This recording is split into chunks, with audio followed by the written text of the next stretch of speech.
meus olhos. Eu posso ver Christie estendendo a mão para mim enquanto eu estou dirigindo, e o sangue simplesmente continua saindo de sua boca. E isso talvez também desapareça com o tempo, mas eu não acho que sim. Isso me assombra mais que tudo.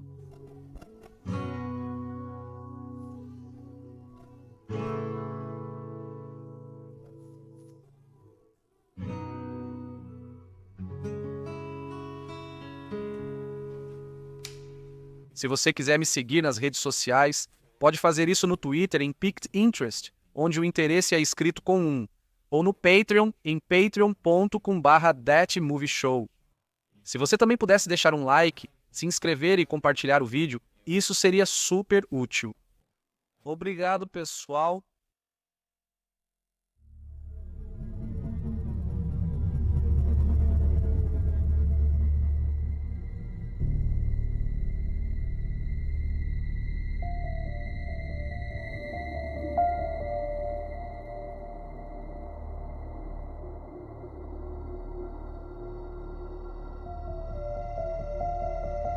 Um carro para no Hospital Mackenzie Willamette em Springfield.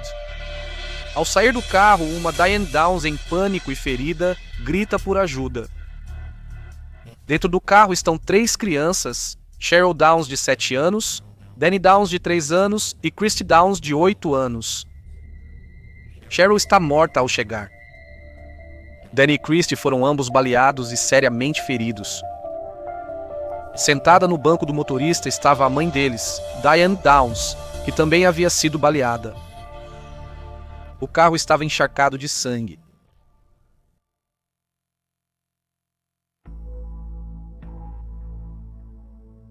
Diane nasceu em Phoenix, 1955. Ela não teve uma infância feliz, segundo ela, e afirmou que seu pai a abusou sexualmente a partir dos 12 anos de idade. Ela se formou no ensino médio e depois se matriculou no Pacific Coast Baptist Bible College, na Califórnia, mas foi expulsa após apenas 1 ano devido a comportamento promíscuo e voltou a morar com os pais no Arizona. Alguns anos depois, em 1973, Diane se casou com seu namorado do ensino médio, Steve, e fugiu de casa. Diane afirmou mais tarde que casar-se com Steve não foi algo que ela fez por amor, mas simplesmente para escapar de sua família. Um ano depois, ela teve sua primeira filha, uma menina chamada Christy. Outra menina, Cheryl, nasceu em 1976 e, finalmente, Danny em 1979. Um ano após o nascimento de Danny, o casal então se divorciou, pois Stephen acreditava que Diane estava tendo um caso e que Young Daniel era o produto desse caso. Ela decidiu agir como uma substituta para um casal que não podia conceber em 1982, dizendo: "As pessoas se perguntam por que eu não vou me arrepender disso, de desistir deste bebê, e isso é muito fácil de responder. Quando você mata uma criança, quando você faz um aborto, você terminou algo. Você assassinou alguém. É cruel, é terrível. Mas quando você faz algo por amor, quando você carrega um filho para outra pessoa e entrega essa vida a eles, você não fez nada de ruim. E não é nada que você olhe para trás e se arrependa."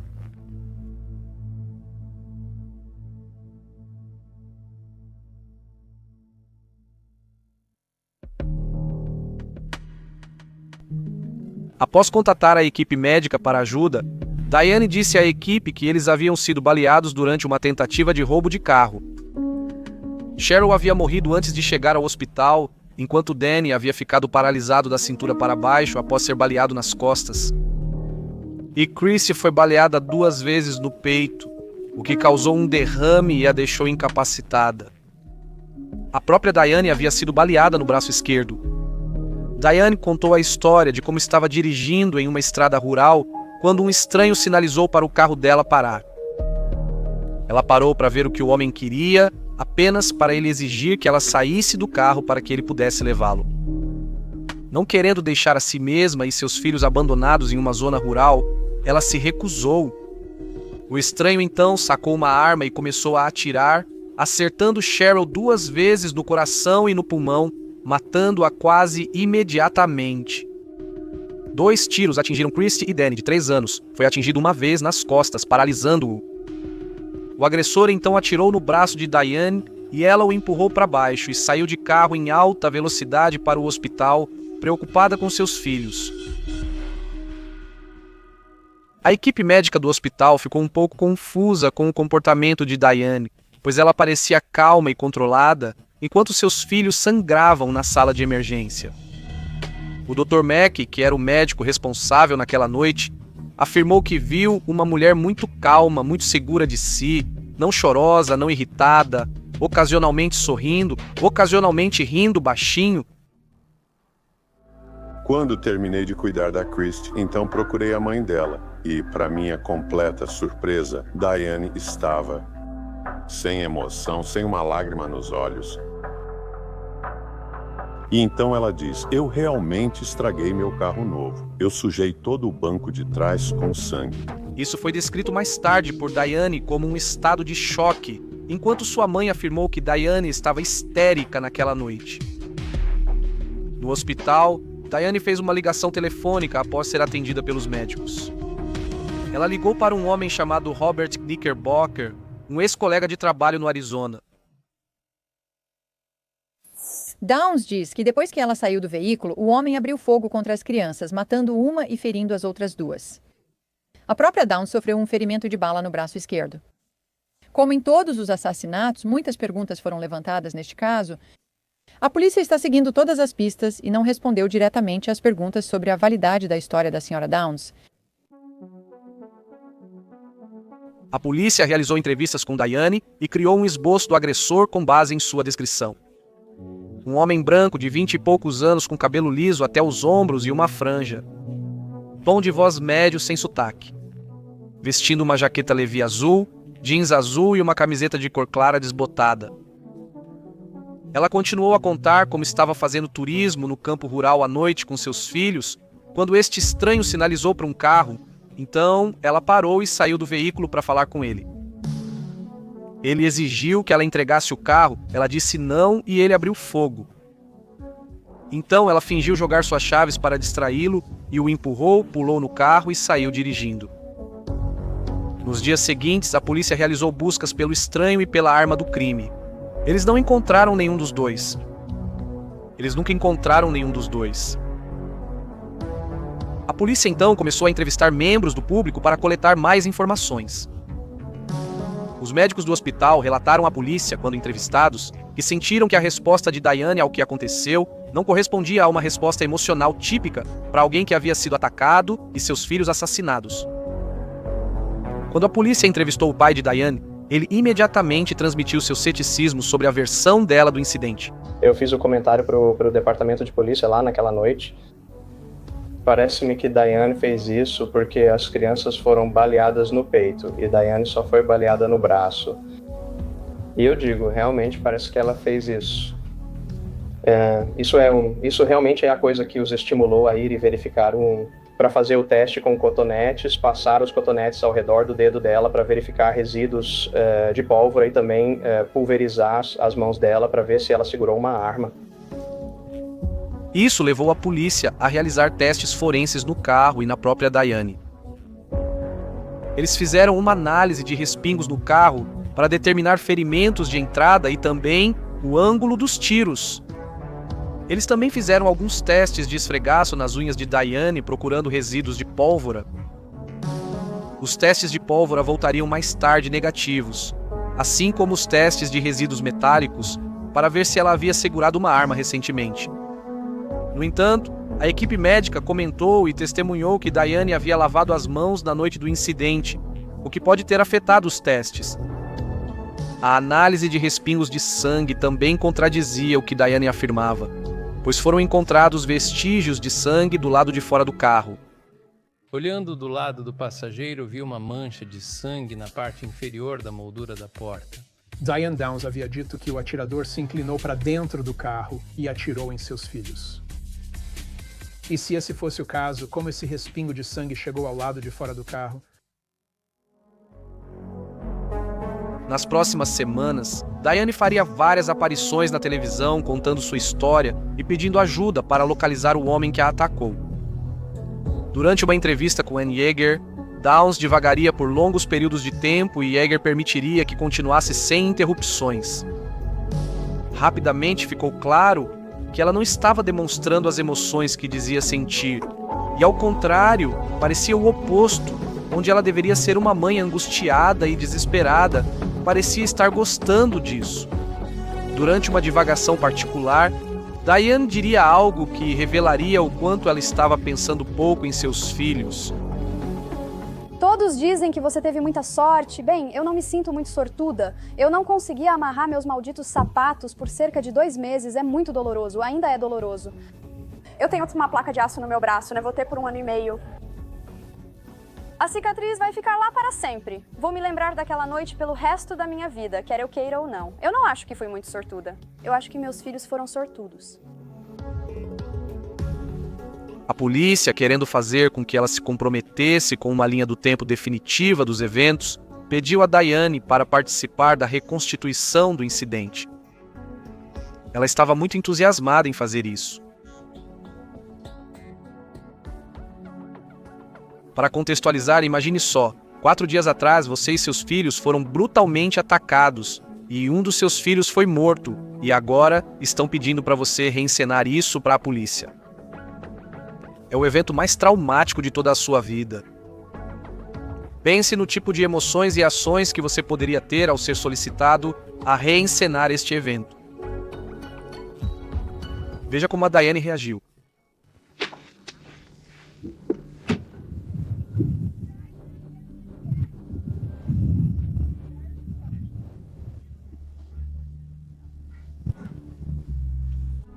Diane agora era a principal suspeita na investigação, mas havia algumas coisas que a polícia ainda não tinha.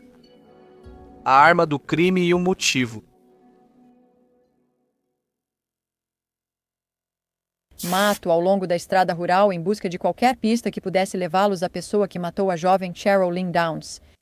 Isso inclui a arma do crime, um revólver automático de calibre 22 pontos. Mergulhadores voltaram ao rio Mohawk perto do local do crime, procurando por qualquer coisa que pudesse ajudar no caso. A polícia seria muito cautelosa sobre as informações que divulgavam para a imprensa, não querendo alertar Diane de que ela era realmente a principal suspeita. Durante uma entrevista com Diane, a polícia pediu permissão para olhar ao redor de sua casa em busca de informações e Diane concordou. Durante a busca na casa, a polícia encontrou pilhas de cartas privadas escritas por Diane para Robert Knickerbocker, o ex-operador de chamadas do Arizona, que ela havia ligado na noite do incidente. Quando a polícia entrevistou Robert, ele contou que teve um caso com Diane durante uma separação de sua esposa e parou quando eles se reconciliaram. Diane começou a persegui-lo e frequentemente comentava que mataria sua esposa. Então eles poderiam ficar juntos novamente. A escritora de crimes reais, Anne Rule, entrevistou Robert Dew para um livro onde ele detalhou seu relacionamento com Diane. E quando eu o entrevistei, ele disse: Anne, eu fiquei tão aliviado quando percebi que ela havia cruzado a linha do condado saindo daqui que nunca considerei segui-la. Mas ela estava desesperada para chamar a atenção dele. Após deixar o Arizona, ela começou a escrever para Robert diariamente, tentando convencê-lo a aceitá-la de volta. Robert finalmente concordou em encontrar Diane e disse que não tinha interesse nela ou nos filhos, pois pretendia ficar com a esposa e que ela deveria seguir em frente. Porém, isso não ocorreu exatamente assim. Robert admitiu no tribunal que eles terminaram e reataram várias vezes, mesmo quando ele havia se reconciliado com a esposa. No entanto, Robert deixou claro que não queria filhos de maneira alguma. Esse relacionamento de idas e vindas levou Diane a acreditar que o único obstáculo para um relacionamento eram os filhos. Ele mudava de ideia diariamente. Estou indo, estou voltando, estou indo, estou voltando, quero um divórcio, mudei de ideia, não quero um divórcio. 1 semana e meia depois ele muda de ideia, ele não quer um divórcio, ok? Para Diane, as crianças eram um verdadeiro obstáculo e fardo em sua visão. E ela não via como conseguiria levar esse cara para Oregon enquanto tivesse as crianças. A descoberta das cartas deu à polícia um motivo, mas eles ainda não tinham a arma do crime. Mesmo após revistarem sua casa, a arma usada no tiroteio ainda não foi encontrada. Porém, encontraram em sua residência cápsulas não deflagradas que coincidiam com as achadas no veículo do tiroteio. As evidências estavam se acumulando, mas ainda havia espaço para dúvida razoável na história, com o tiroteio ocorrendo no meio do campo rural, no meio da noite. Não havia testemunhas do próprio incidente. Quase nenhum.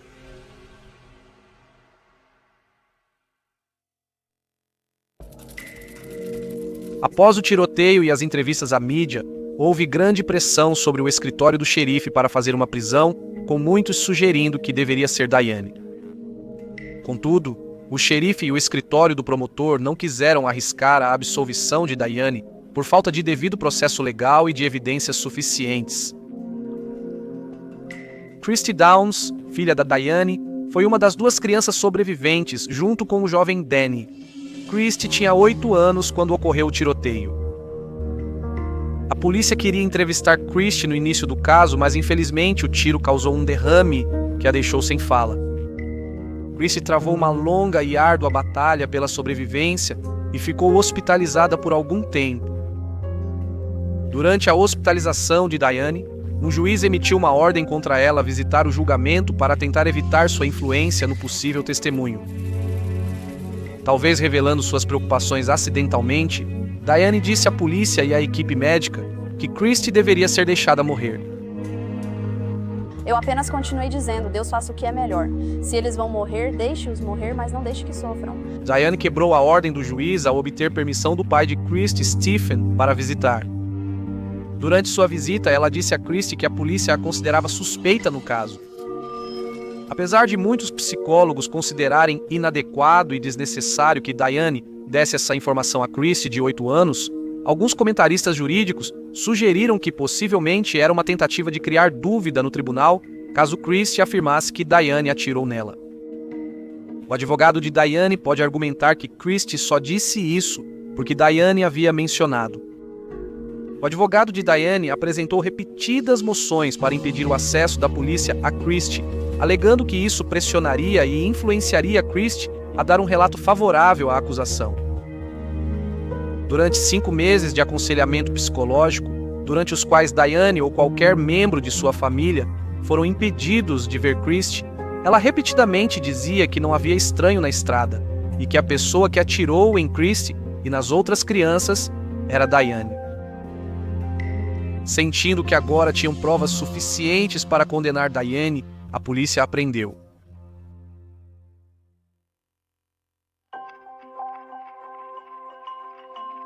Diane foi presa pelo escritório do xerife 9 meses após o tiroteio em fevereiro de 1984. Equipes de notícias se reuniram na prisão para ver Diane sendo trazida. Eles esperavam que Diane protestasse sua inocência e mantivesse seu otimismo incomum. Mas o que eles não esperavam era que ela estaria grávida de 5 meses. Como e por que ela engravidou foi algo de um debate acalorado. Em uma entrevista com Dan Jagger em 1983, Diane se recusou a revelar o nome do pai e disse coisas extremamente perturbadoras. Você não pode substituir crianças, mas pode substituir o efeito que elas te dão. Mas crianças são tão fáceis de conceber. Ela também apareceu no Oprah em 1988 da prisão e disse que engravidou devido à solidão. 13 de outubro. Engravidei por estar muito solitária. Amo e sinto falta dos meus filhos. Reconheço que isso pode soar simplista. Realmente pode. Tenho que admitir. É por isso que digo que tenho muito mais sentimentos do que posso expressar em 2 minutos. Muitos especularam na época que ela teria engravidado de propósito, acreditando que o júri seria mais simpático a uma grávida. No início do julgamento, a defesa moldou cuidadosamente a imagem de Diane, fazendo-a aparecer em público com roupas reservadas, geralmente brancas, para tentar passar uma imagem de inocência. Ela também teria cabelo e maquiagem mais arrumados e limpos para parecer mais calma e razoável. As provas físicas eram circunstanciais sem a arma, então a defesa sabia que desacreditar a acusação, as testemunhas e as provas, enquanto a tornava simpática no tribunal, criaria dúvida razoável suficiente para evitar uma condenação.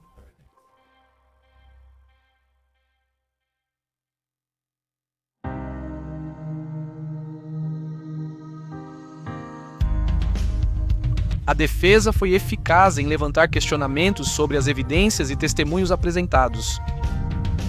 Todas as testemunhas da acusação foram interrogadas rigorosamente e seus depoimentos foram distorcidos para parecerem mais ambíguos do que eram inicialmente.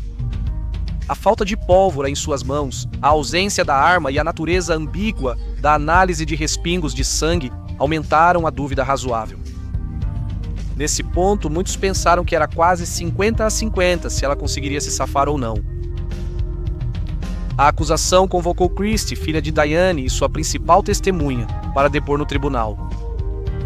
Ela fez 9 meses de terapia para tratar problemas psicológicos e dificuldade de fala decorrentes de um derrame. Christie disse várias vezes que temia revelar quem atirou nela por medo de se meter em problemas. Até este ponto, ela só havia escrito o nome da pessoa e colocado em um envelope selado e depois queimado como uma técnica de terapia, mas o caso repousava sobre seus pequenos ombros. Christie sentou-se corajosamente para responder às perguntas. O promotor Fred Hughes perguntou a Downs se ela sabia quem atirou em Cheryl. Christie respondeu baixinho que sim. O promotor lutou para manter a própria compostura. A menina soluçou, minha mãe. Hughes perguntou como Christie sabia disso. Ela respondeu soluçando o que tinha visto. Christie então deixou o banco e de repente o caso parecia mais seguro para a acusação do que antes. Se os jurados não fossem influenciados pelo depoimento emocional da filha de Diane, eles testemunhariam algo nas últimas semanas que chocaria a todos, até mesmo seu próprio advogado. A acusação tocou a música Hungry Like a Wolf de Duran Duran, enquanto uma reconstituição era mostrada ao júri. A música foi escolhida porque Christie mencionou que Diane a tocou repetidamente no carro na noite do tiroteio. Enquanto a música tocava, Diane batia os dedos na mesa no ritmo da batida e dublava a letra enquanto um júri chocado observava. Não parecia as ações de alguém que se considerava inocente. Parecia alguém saboreando a atenção.